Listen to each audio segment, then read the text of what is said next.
Ahora conoceremos lo que son los triggers. Trigger que se traducen como desencadenadores o disparadores. Un trigger lo que hace es que se ejecuta cuando sucede algún evento que nosotros hayamos definido. Digamos que antes de eliminar un registro o después de eliminar un registro, podemos hacer que se ejecute una función, que eso sería nuestro trigger. Ya sería antes o después de actualizar, antes o después de insertar, nosotros podemos hacer que se ejecute automáticamente una función. En este caso, esto es lo que se conoce como trigger o disparadores. No varía mucho realmente en crear funciones. La única diferencia que hay es que nosotros definimos en qué momento se va a ejecutar este disparador o desencadenador. Para crear trigger lo hacemos siempre con la función create. Podemos utilizar create o replace. Recuerden que esto es opcional, lo que está entre corchetes. Y luego definimos también qué usuario tendrá permiso para ejecutar ese trigger, ese disparador. Escribimos trigger y definimos también que si existe o no existe. Si no existe, entonces lo va a crear. Si existe, no lo va a crear. Definimos el nombre de nuestro trigger. Y aquí viene lo más importante. Vamos a definir si queremos que se ejecute antes o después de tal acción. Si queremos hacer que se ejecute antes de insertar, actualizar o eliminar un registro, o que se ejecute después de que se haya insertado, actualizado o eliminado un registro. Entonces podemos hacer eso antes de insertar, actualizar o eliminar, o después podemos establecer esa acción.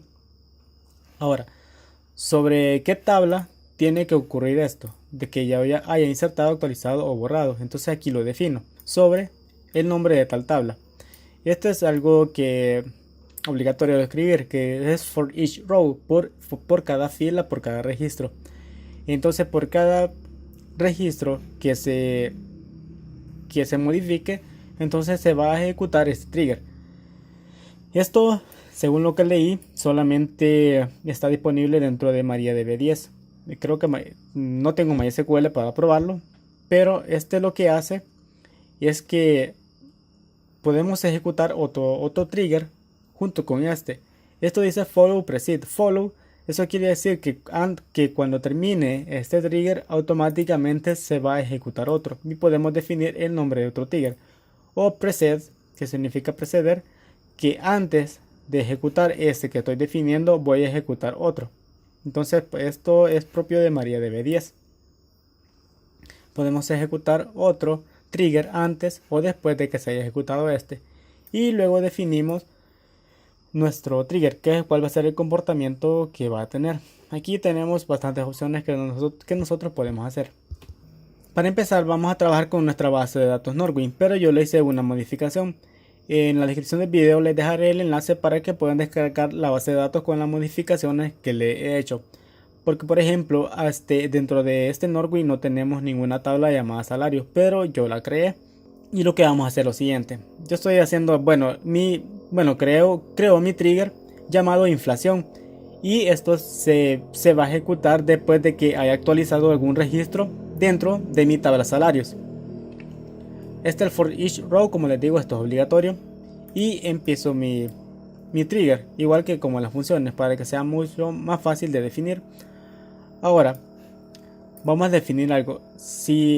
Dentro de cuando nosotros trabajamos con trigger, se manejan dos digamos como tablas temporales. Una que se llama new y otra que se llama old. Esto lo que hace es almacenar el valor nuevo y el valor antiguo que ha tenido el campo que hemos cambiado dentro de nuestra base de datos. Por ejemplo, esta inflación, primero le voy a explicar. Lo que hace es que cada vez que yo establezca un salario nuevo a un empleado y sea mayor a 80.000, entonces el precio de los productos va a subir en un 5%. Pero si es menor a esa cantidad, entonces se va a aumentar en un 2%. Entonces, si yo establezco un salario de más de 80.000, el precio de los productos va a incrementar un 5%, pero si es menor, entonces va a ser del 2%. Entonces, con new.salary establezco que el nuevo salario que va a tener el empleado, que es el valor que he introducido, estoy estableciendo la condición que sea mayor a 80.000. Si yo quiero que el valor que estaba antes de actualizar sea evaluado, entonces escribo all.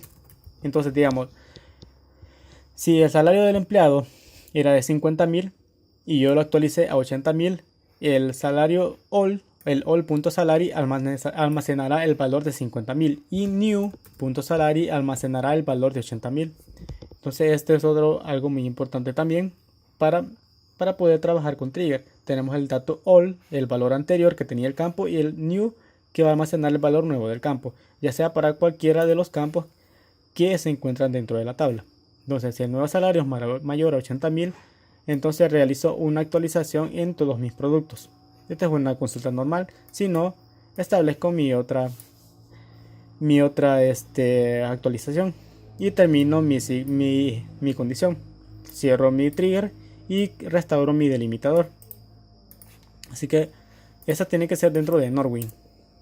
Ya estoy dentro de Norwin acá, creo. Sí. Entonces voy a crear mi trigger. Ya lo ejecuté. Ahora vamos a verificar. Vamos a ver dentro de... Bueno, voy a listar las tablas. Bueno, lo voy a hacer mejor acá. Use Norwin, porque ya el texto no se visualiza bien. Show tables. Ahora, bueno, tengo la tabla salarios. Vamos a listar los productos. Select price list, creo que se llama. Price list from products. ¿Dónde está el precio de los productos? List price, no recuerdo muy bien cómo se llama.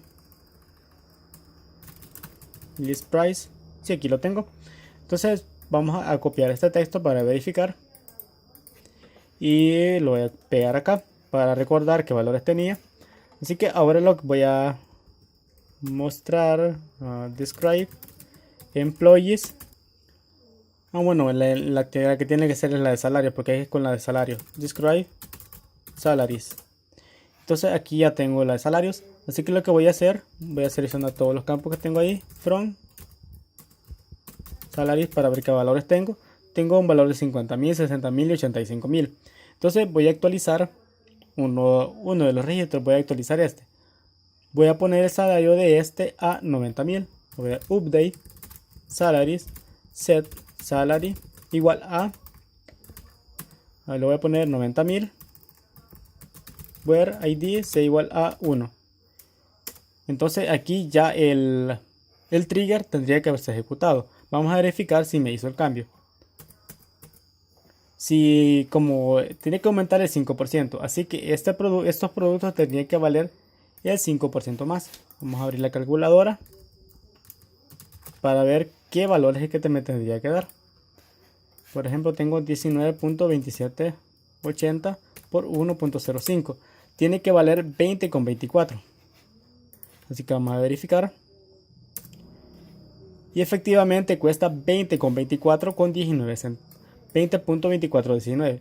Efectivamente todos los productos han incrementado su valor un 5%. Aquí lo podemos ver. Costaba 10 y hoy cuesta 11.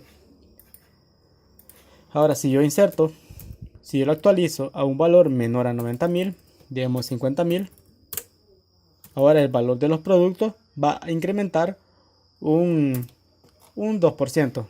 Entonces costaba 20.24 por 1.02 y cuesta 20.64, 20.64.67. Entonces el trigger se está ejecutando efectivamente al actualizar los registros.